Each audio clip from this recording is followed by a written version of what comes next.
Hello, everyone. It's Wednesday, September 5th, 2018. And welcome to episode 14 of Blisspoint, a podcast and website serving up music discussion, news, show and album reviews, and more. My name is Jordan Kaufman, and I'm joined by my lovely co-host, Billy Gatewood. Hello. And Paul Cole. Yeah, who asked you? No one asked any questions. Oh. Yikes. So, guys, we're going to try something new. I got a feeling in my bones. I'm just feeling something different today. I think it's time to streamline. I feel like it's time. Cut the fat a little bit. We're going to cut the fat. I'm going to stop hosting. And I'm just going to let you guys play dodgeball while I leave the mics on. That would be fun. It's going to be a cool art project. Blisspoint is now an art project website. Yeah, just kind of an installation. Yeah, exactly. And it's commentary on what? The obesity crisis in America. Maybe. Anyway, I'm cutting news. We're making the executive decision to stop talking about news because it's more fun to talk about music anyways. And with that, we're going to jump straight into what we've been listening to, and that encompasses the best, worst, good, noteworthy, mediocre, important, and consequential, sometimes album-related shows, singles, and new releases of the week. We're going to start with shows, and Billy... I'm on a roll with these ridiculous shows. We'll be the judge of that. I don't know if this first one is a roll. I should reserve my judgment because I've never listened to one of their albums before. Don't. I have heard songs, and I'm not a fan, personally. I know a lot of people like them, clearly, as by the Snapchats that you sent me. Billy, you saw Five Finger Death Punch. Yes, I did. I want to know why, and then we'll get into how. You could have gone and see Static X or one of the other. Yeah, one of the good ones, I guess. I don't know. I don't listen to this genre at all. Sure, So you I don't. have no idea. Says the guy who went to Five Finger Death Look, Punch. it played out the same way that Marilyn Manson and Rob Zombie played out. But the opposite. So my cousin again. Oh, okay, nice, nice. Had an extra ticket. His wife couldn't go, and was like, "Hey, do you want to go see a show with me for free?" Billy and I'm like, never a man to say no to a show. Free show? What? So did you know what show it was? Yes. Okay. I think so. Yeah. I mean, I don't know. It Was your cousin? Buddy? I mean, obviously your cousin's into it. He bought the tickets. Yeah, he also bought tickets to Marilyn Manson and Rob Zombie, so you can tell what kind of music he's into. I mean, we're painting Rob a picture. Zombie's good. I like Rob Zombie. Rob Zombie's They're fun. all in the same boat for me. Yeah, they're all the same. Fair enough. But Fair enough. Rude. Needless to say, Who opened? I don't know. Nothing more. Nothing more opened. Okay. Nothing more was actually. I don't know. It's hard to say anything about the music at this point. Sure. But as far as like production value of like an opener, Yeah. he the last song, he jumps on this like weird contraption that's got like a synthesizer and like a couple tom drums and stuff like that.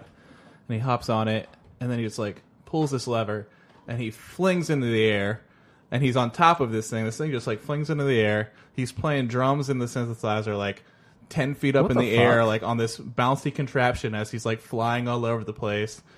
And there's all these lights and everything like that, and smoke. And It sounds metal as I was hell. like, I was like, That's this is an weird. opener? Like, and that's when Okay. I was like, huh, this must be, Maybe there must be some production value to this show. So then, Five Finger Death Punch comes on next.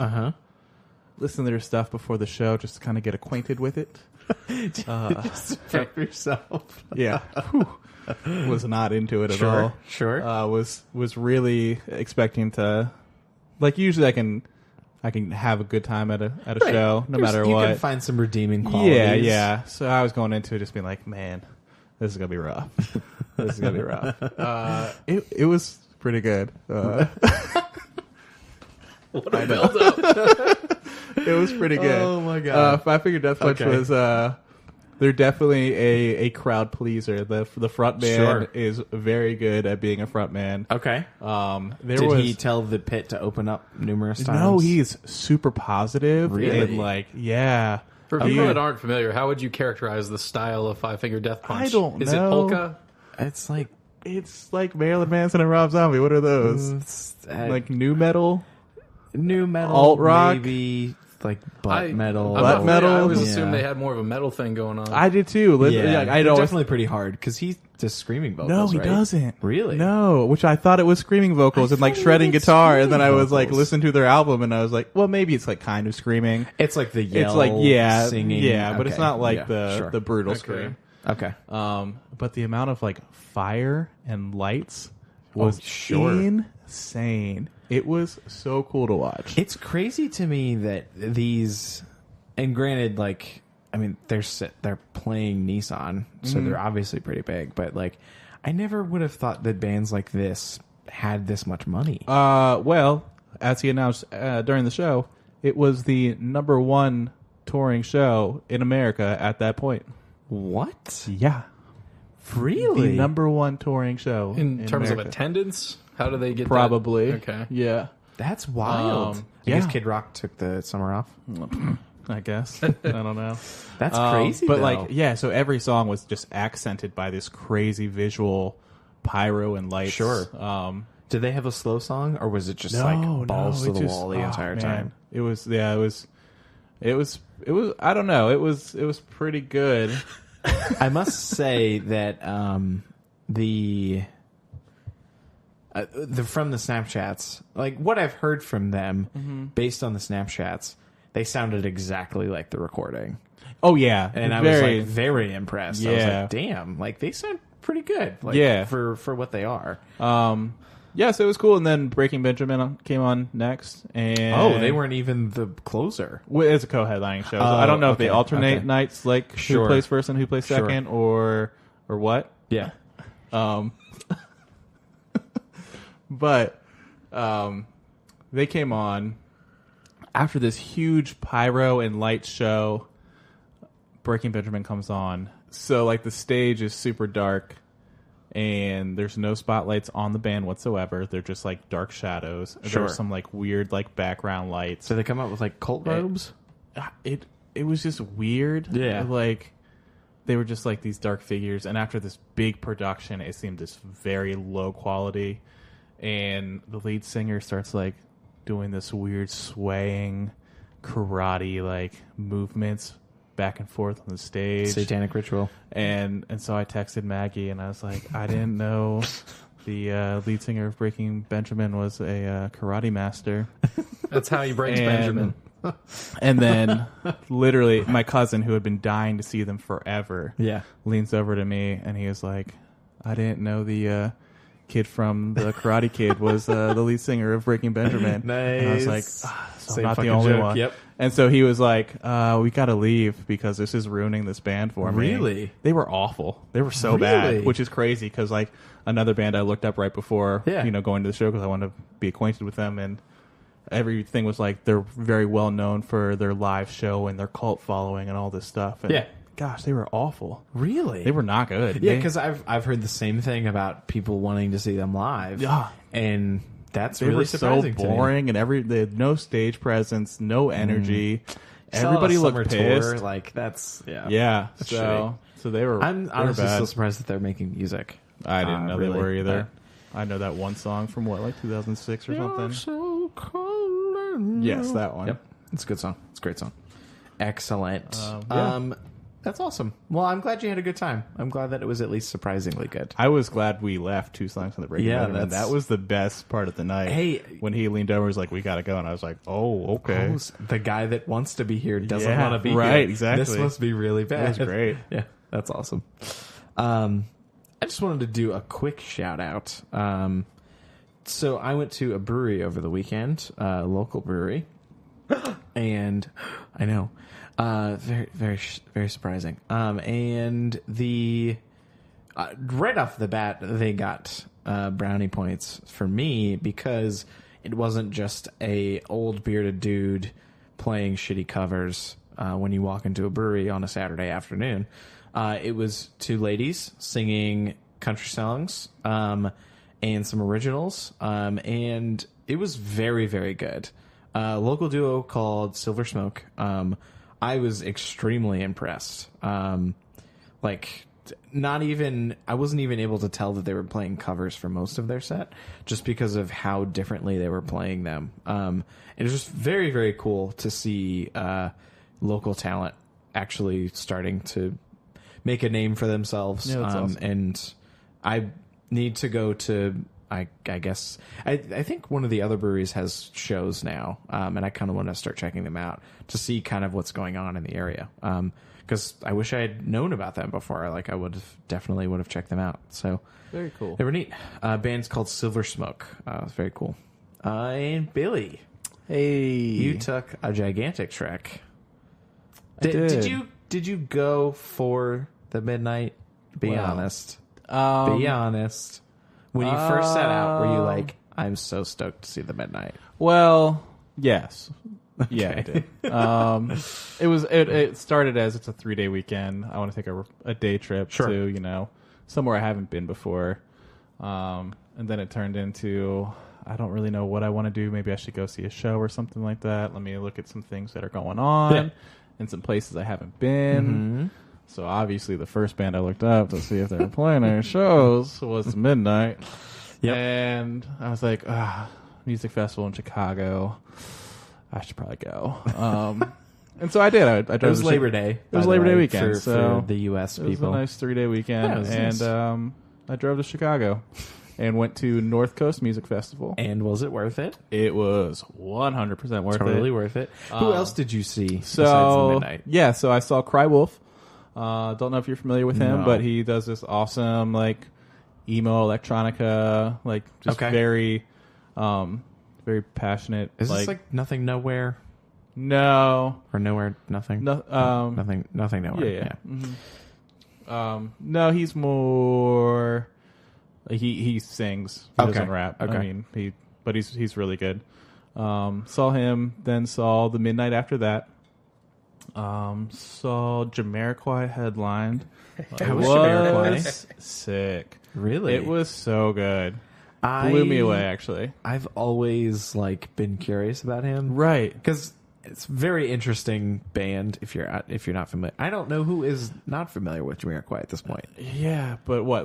Disco, jazz, acid funk. Yeah, it famously has a song in Napoleon Dynamite, and Yeah. was huge in the 90s. Yeah, actually, that's the answer to your question. Is I don't know how many people know they're familiar with that's Jamiroquai. that's probably Yeah. true. Yeah, that is true. couch cool. aficionados. I don't know. Never would have expected Yeah, them to he be said good something live. like it was had it been either 13 years since he had been in the States or 13 years since he'd been in Chicago. But Holy either shit. way, Yeah. a long time since he's played over here. Absolutely.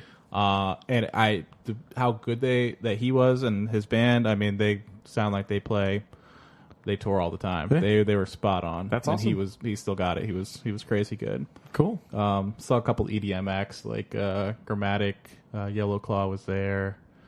But yeah, it was a good festival and totally Where'd you worth go it. after? So afterward, I made the nice Got a 30-minute walk Nice. to. God, you walked. My God, You were on your feet all day long. Then you walked. yeah. How In a city I don't how know. exhausted were your feet? I got in bed that night and my entire body was in pain. Yep. Literally my entire body. Sounds about right. The pain from my feet I could feel in my head. Oh my god. I was very tired. I was very tired. I'd been on my feet for 14 hours straight. That's pretty rough. No, thank you. But yeah, so I went to a club in Chicago called The Mid and saw the Midnight DJ. Now, riddle me this. For someone who's probably seen a lot of DJ sets, what's the difference between does he play his own music but on a laptop, or does he play other stuff? Yeah, he played mostly some of his own music. Okay. So the Midnight, I mean, their albums are comprised of 75% vocal tracks and then Sure. 25% instrumental tracks. Okay. The Midnight really is this producer Tim, and then he has a singer guitarist Tyler, and they obviously have a live sax. Sure. But Tim is really the core of the band. He does all the instrumentation and the production and stuff like that. So when I saw them at the festival, it was the 3-piece band where they had the live guitar, the live sax, the live vocals. It was more of the upbeat vocal style stuff. And when I saw them DJ that night, it was him doing some more of the instrumental type stuff. What he did at this show was he did his instrumentals songs, but mashed them up with like pop vocals. Okay, so he that's had cool. like one where he had like blank space vocals like slowed down on top of one of his songs. So it wasn't like you saw 2 midnight sets in one day. It was like Well, I one's mean, pretty. I mean, I kind of did, and I kind of loved it. Well, of but course you loved it, but yeah. surprise of the night was that the sax player came to the DJ set. Oh, nice. And laid down some sax while he DJ'd. And it was incredible. That's awesome. It was so cool. And you're forever known as Bandana Guy now. And so you have to, anytime you go see them now, wear my red bandana. You have to wear the bandana, dude. Because we're best friends now. Yeah, absolutely. Yeah, he Did you get came his up to number? me. Did you ask him if he wants to go on a date? Don't worry about it. I don't kiss and tell. Yeah, sure, absolutely. Yeah, he came up to me after the DJ set and like literally sought me out. I was like, I had to come meet Bandana, dude. And I was like, oh, what? Did you? Oh, word? Oh, hi. Oh, that's adorable. Well, I'm glad you had a wonderful trip. Thank you. And now let's jump into some singles. This first track, Empress of When I'm With Him. Some good down home pop music. This is a good track. It's very good. Billy, we talked about the there's like a little bit of guitar. It's just like a little flash of like little chicka guitar. Gives you And everything you it's- could want. We both said that we wanted more, but I think you're In a right. good I think, way. Yeah, I Like- think it was the perfect application Yep. and the amount. Just a good pop track. Paul, do you have anything different to say? No, I have absolutely nothing to say about that track. Okay, It's really, it's pop. it's yeah, It's solid. It is good. It's Empress of When I'm With Him. Next track, Orla Gartland. The song is I Go Crazy. It's the creepy video. Yeah. It's very creepy. It's a girl with red hair and green eyes, and it's weird, like cutouts juxtaposed over her face. And like sometimes her face is moving and sometimes it's not. It was very weird. And it's a very weird video. Billy had to shield his eyes to give a fair assessment. It of was the just sound. distract me from what was a really good song. It was. a really, really good song. I just couldn't focus on it because the video was so kind of creepy. Yes, definitely. I think it fits the title of the song. I Go Yeah. Crazy for sure. It just feels like a little more lo-fi Paramore. Yeah. Like just very good, super catchy, cool guitar lines. It's very. I like her voice a lot, Cool pop too. track. Yeah, very neat. I don't know if she has an album out or on the way, but I'm very curious to Yeah. see I'll be keeping an eye out for what that. she does. Orla Gartland, I Go Crazy. Eminem, you've heard of him. Everybody knows him. He's whatever, I guess. He's whatever, I guess. Man, I'm probably the only person in my one of the only people in my friend group to think negatively about him. Really? Yeah, you're surprised that I'm the only one to think negatively about him? I'm surprised that you think that other people have shining opinions. I think you and I probably share the same opinions. Is this more of a new Eminem you Yes. think negatively of? Yeah, well, Or an mean, overall picture? It is much stronger than what he's done in recent years. yes. Yeah. Yeah, so he surprise released an album called Kamikaze. Came out Friday, August 31st. Instantly set the world on fire. Talking a bunch of shit. Very aggressive Eminem. People, the shit that people have been looking for almost a decade now at this point. Like Paul said, definitely, in my opinion, some of the best stuff he's put out in recent year, especially after the travesty that was Revival that came out last year. Yeah. Did that just come out last year?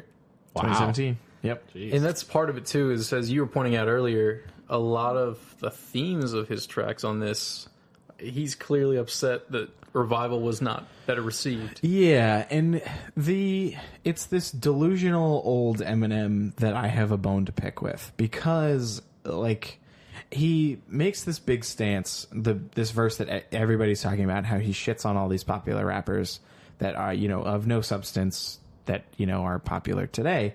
And he to make some of his most compelling music in at least the last 5 years, goes out and hires modern producers to recreate that trap sound. Right. And he sounds good over it. I don't see what his fucking issue is. He's just fucking Clint Eastwood telling these kids to get off his lawn. Like, he's stupid. It's very, very stupid. Yeah, a lot of production, cringy lyrics on this shit, but... sorry, what were you going to say? That production does nothing for me. Yeah, it's nothing too different for him. Some standout tracks, Kamikaze, I thought was pretty good. The Ringer is the track that everybody's talking about. And then Fall is another track that everyone's talking about. Features some Bon Iver vocals, which I thought were pretty nice. He kind of uses a gay slur towards Tyler, the Creator.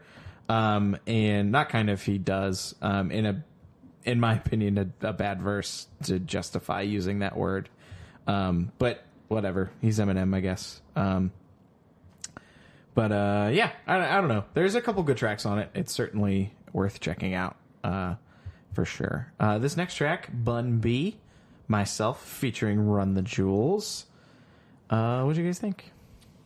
It was a solid track. I think the first time we listened to it, we had a similar opinion that it sounded more like a Run the Jewels featuring Bun B, because it's clear that LP produced the track. Absolutely. Killer Mike starts the track out with a verse.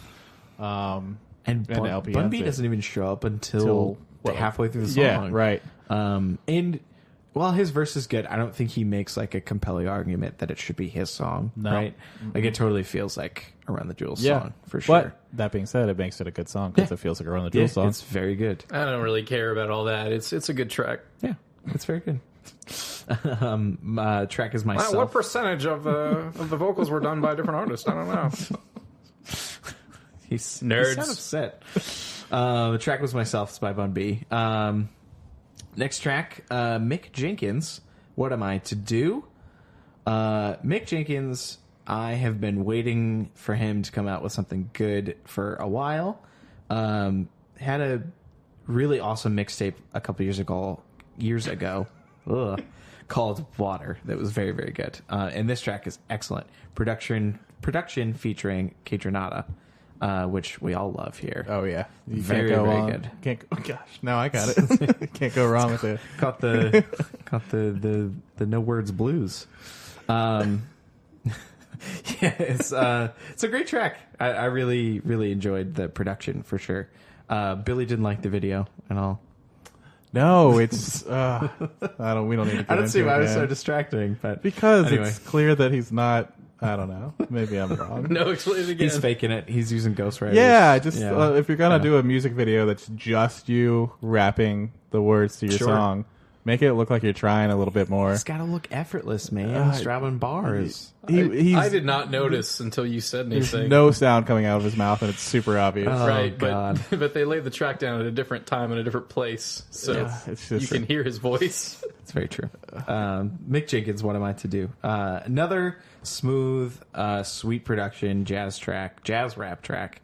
Guidelines by Mac Miller featuring Thelonious Martin on the boards. Paul, you like Thelonious? I Yes? do. I Okay. like him as a producer quite a bit. He's a very good producer. And mainly the reason why I like this track.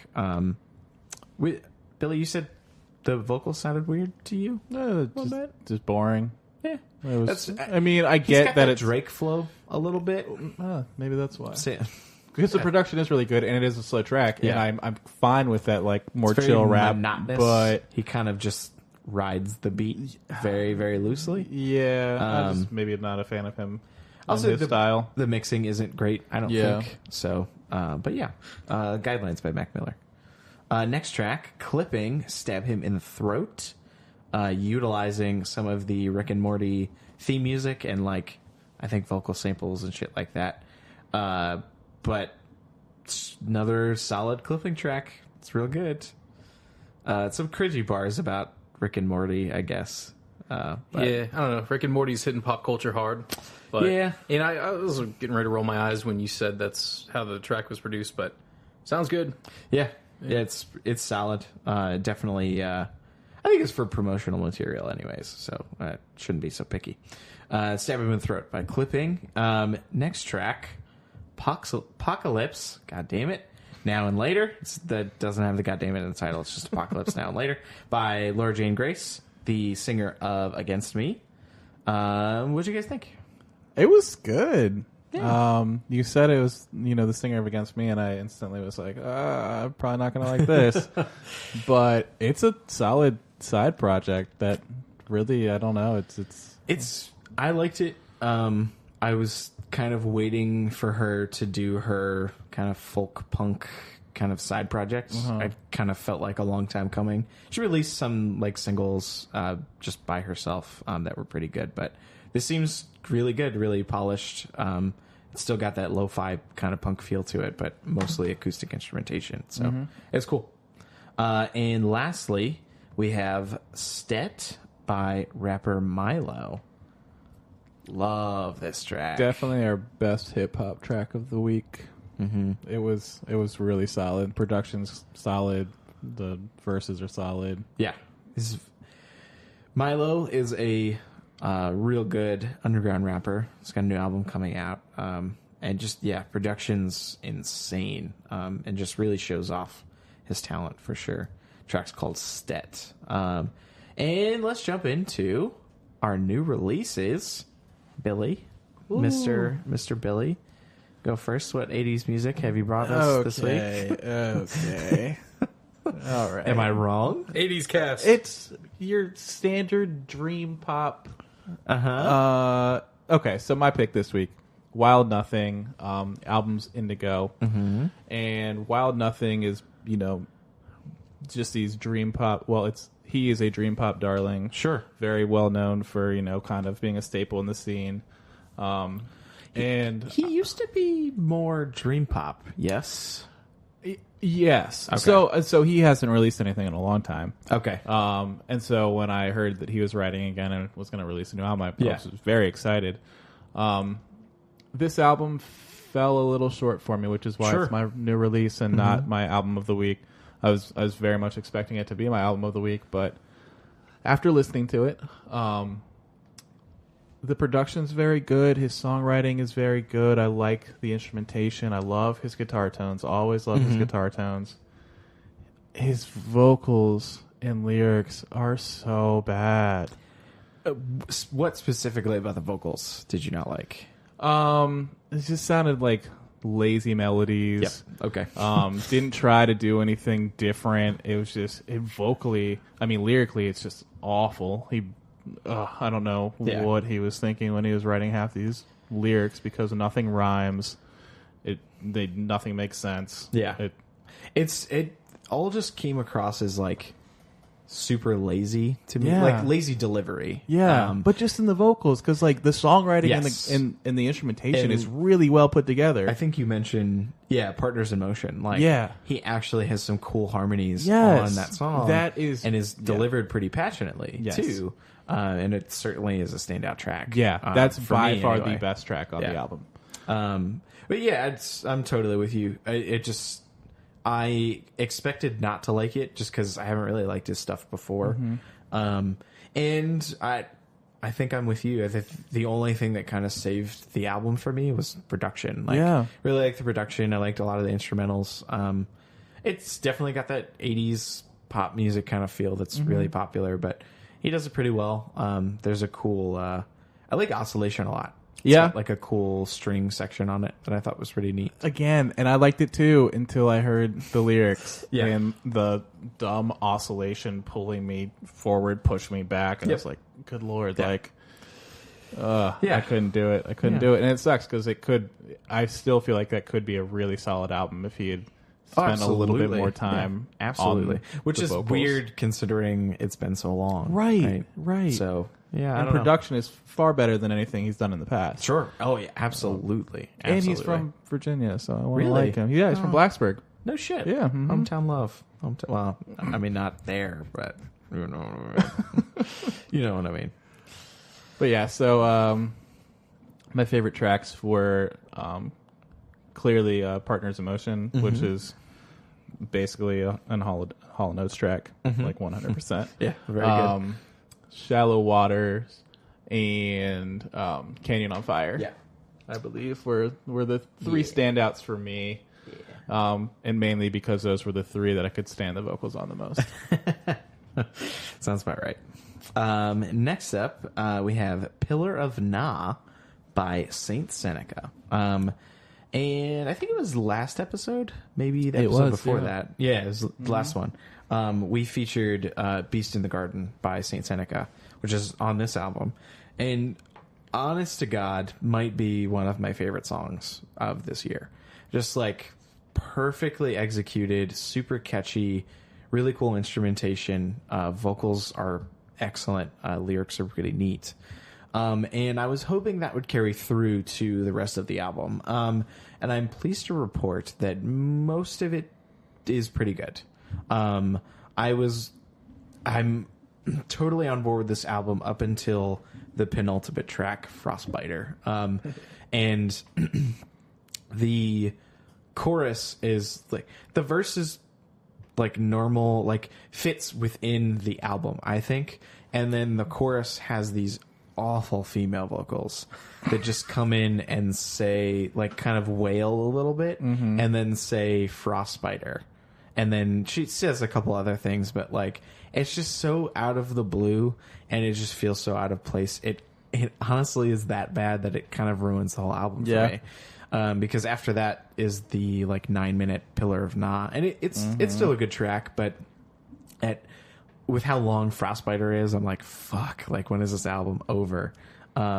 Which is really sad because the first, I don't know, 4/5 of the album are excellent.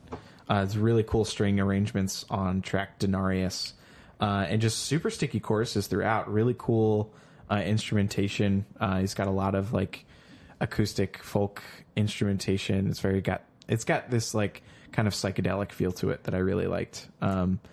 And it just kind of strikes that country tinged emo itch that I've been looking for since Pine Grove left us. So I couldn't, the whole time I was listening to it, I couldn't qualify the fact that there's something about the timbre of the vocalist's voice that reminds me of Group Love. Like, if you're like Group Love, you can't make songs about partying. Yeah. Okay.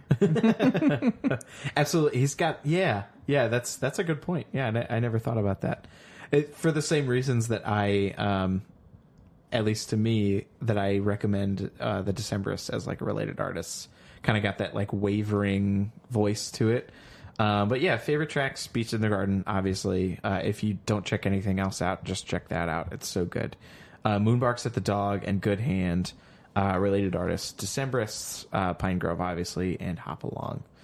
And next, we have best part of my week, and hopefully yours, album of the week, Mr. Billy. All right. You're going to talk about my namesake. I am. He's gonna take over the world. This is my clone, actually. Yeah, so my robot AI clone. Exactly. Yeah. Does he just? Do you know what his real name is? I'm very curious. It's Ronald Kaufman. No shit. Yeah. Is it spelled the same way? No. Damn it. It's only got one N. Fuck that guy. So my pick this week was actually a remix album, which I typically don't like and stay far away from. I don't even know why I listened to it, to be honest, but I'm glad I did. It is Kauf, and it is Regrowth remixed. So he released Regrowth, I believe in 2017. Yep. Kauf is a like kind of haunting electronica house producer / singer-songwriter. Okay. He does his own production and vocals. Did not know that. And so this album is basically a bunch of remixes of songs from his album a year ago. Okay. And I don't know. I listened to it on the way to Chicago. Yeah. And I fell in love with it. Like every track, it still feels. I think what I like about it is a lot of times when I hear remix albums, they're just very disjointed. Like everything sounds different.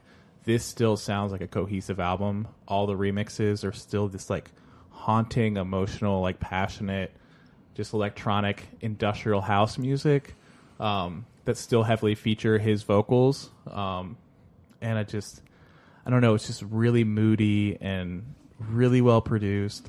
And it's like the most standout thing to me. I only got to listen to it like a couple times today, but it felt cohesive. Yeah, which is weird for a remix exactly. album. Like, I'm usually used to those things being all over the place. But all of the people that he brought on board, whether they be friends or just random people, like, managed to stay true to his style while kind of making it their own. Exactly. And I haven't listened to the originals, so I don't know how wildly different they are. Yeah. But yeah, it's solid. And I think that's exactly it, is they kept the original vibe. I think a lot of times any kind of remix, your thought is that they're going to try to make it more danceable and faster. Right. And just get away from the original vibe, but... And yeah, exactly. It's not. It's very like there is no build and drop, formula they use. It's very, very industrial and just kind of like moody, like I said, and just like it I don't know, like it's just well structured. And there could be a 5 or 6 minute like song on there like that Limestone. Yeah, but that's my favorite song. Like it doesn't lose. Like I will listen to that the entire way through every time, even though it's 5 or 6 minutes. I'll listen to the entire way through because it doesn't lose me. It still has good song structure and good just vocal structure to it. Yeah. I don't know. It just did it for me. You could speak to this more than I would be able to, but the another thing that stood out to me was the percussion was not super bassy. Like based on what I'm used to. Yeah. It's like kind of that weird robotic, super cold, like got that like snapback delay. Yeah, pretty exactly. often. And not like a lot of presence to the kick. Right. Is that? I don't feel like that's popular nowadays. Oh, absolutely not. Okay. No. So this is definitely. No, I wouldn't say underground, but it's definitely not as obviously not mainstream. But yeah, you know what I mean? And it's like kind of like Paul said. It's not really. It doesn't get you to dance. Like it's not like meant to just have this pounding kick that provides this rhythm. Like the the percussion is a huge part of it, but it's not overly stated and obnoxious. Definitely. And so like one of my favorite tracks on there is 100 by I Am Forest, and it starts with this like weird percussion rhythm that like my mind just can't wrap. It's like I just can't wrap my mind around it. It's like so complex but works so well, and it just runs into this basic 4x4 beat. Yeah, but it starts out with this complex like it's not meant to get people dancing or anything like that. Yeah, absolutely. It's more electronica than I would say like house music. It's cool. It's a neat album. Yeah, 100 I Am Forest remix. Limestone, like I was saying, that's one of my favorite. Which one particularly? Bale, like the three. Bale remix. It's the second or third track on there. And Through the Yard is actually his remix, but with a different vocalist. It's with Clara Nova. Cool. And her vocals on it are just so good. Yeah. So nice. And that was Regrowth remixed by Kauf. I am next up. This album was a labor of love for me. It took me quite a while to really love it, and now I went kind of the whole summer without really listening to hip-hop a lot, and this kind of is bringing in the fall for me, and I'm super stoked. It is Orpheus versus the Sirens by Hermit and the Recluse. Hermit and the Recluse is an alt-rap duo featuring Ka, who's a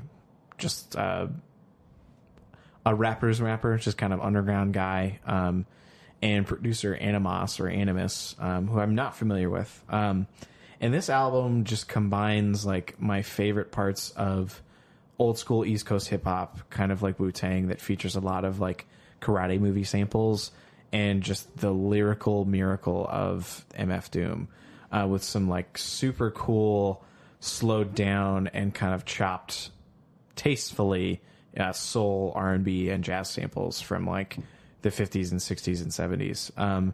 And it can be a little hard to get into, especially if you're used to catchy beats or hooks or a charismatic flow. Ka is not providing a charismatic flow.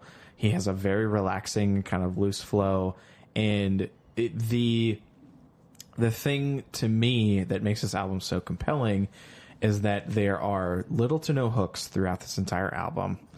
I absolutely adore it, and the fact that he can get away with this really cool concept about it's based around Greek mythology, obviously, but he ties it into modern themes and can do it over really neat production without having to rap, a million miles a second, and just like unfurling verses that have in rhymes and near rhymes and double entendre and just so many cool things that just benefit you opening up a lyric sheet and just looking at them. But you can just listen to the music and enjoy it as well. I think it's done really, really well. Particularly the song Hades, featuring Citizen Cope. It's got this really cool, like, layered nostalgic piano underneath it. This sounds like an old video game. It gave me so much nostalgia. It was a very, very weird track. Like, it's an actual 8-bit section, or I don't know. I tried looking up the sample because it sounds like a Final Fantasy game, but I have no idea what it's from. And it's just a very, very cool track. Very neat album. Please, please, please check it out. Favorite tracks are Hades, Fate, and Oedipus. Related artists are Milo, who we talked about earlier, MF Doom, and Quelly Chris. And that album is Orpheus versus the Sirens by Hermit and the Recluse. Mr. Paul. Oh, I know. I'm going to check it out. Let's talk about your pick. Oh, so you want to hear a little bit about Performance by White Denim? I do. Oh, okay.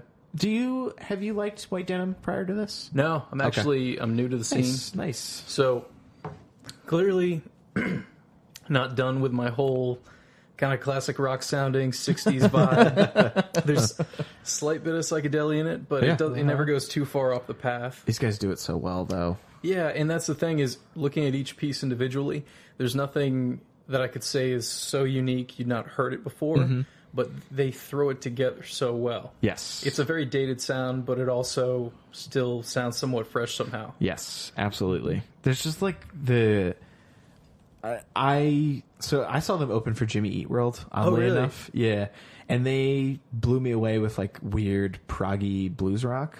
They've gotten away from the progginess. There's a little bit there. Yeah. It's the kind of thing where, no one should be afraid if they hate egghead guitar lines, but you can sort of hear it. I think what they've kept is the cool groovy part that kind of makes the whole thing stick together, which I think makes them interesting, and kind of keeps me coming back to listen to their albums.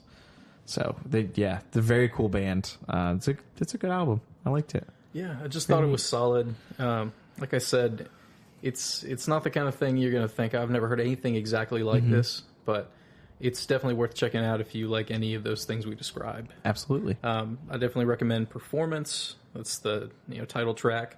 Double Death and Good News taking up the rear of the album. But check out. Thanks to the boys in White Denim. And thanks to you, fellas, for showing up today. Appreciate it. If you're curious about the singles and albums we talked about today, there will be a playlist up on the website. That would be bliss.haus, containing all the singles and the best tracks from this week's albums. Check us out on Spotify and all the good places, like, subscribe, leave good reviews, etc. And definitely, one more time, visit our website, bliss.haus, for all of our wonderful content. Thanks, everybody. And to all, a good night.